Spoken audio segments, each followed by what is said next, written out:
Pour tout sportif, si s'échauffer est essentiel, récupérer l'est tout autant. Il s'agit donc de faire redescendre la température du corps, de s'étirer et de récupérer pour le lendemain. Un des grands principes d'entraînement, c'est l'alternance du travail et du repos. Dans ce travail de retour au calme, deux grands principes sont à retenir, s'alimenter, s'hydrater et bien entendu s'étirer pour redonner la longueur initiale au muscle qui vient de travailler. Travail sur les ischios et la chaîne postérieure de la jambe.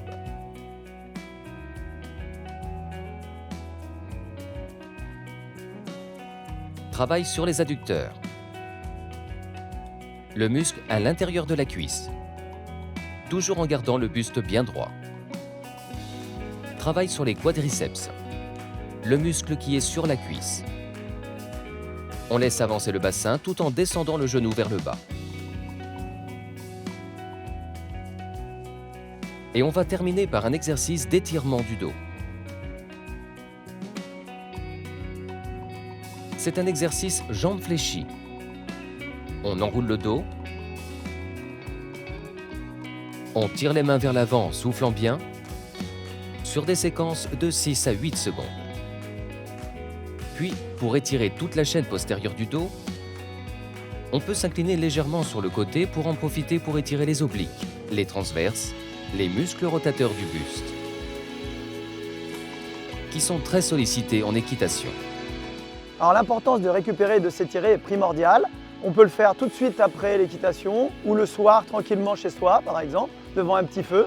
C'est très agréable et c'est très important. Déjà on passe une bonne nuit et ensuite le lendemain on repart beaucoup plus détendu.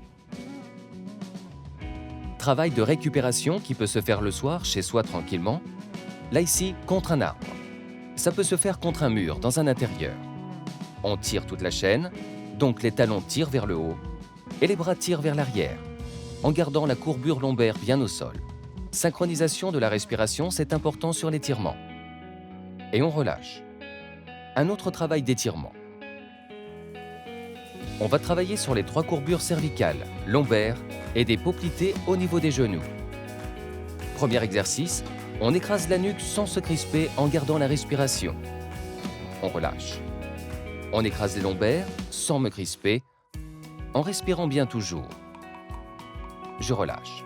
On écrase les poplitées sur le sol. Et maintenant, nous allons travailler par 2. La nuque, les lombaires. Je relâche. Et des séquences de 5 à 6 secondes. Lombaires poplitées. Et dernier exercice, les 3 à la fois, nuque, lombaire, poplitée, sans violence. En respirant bien. Je relâche.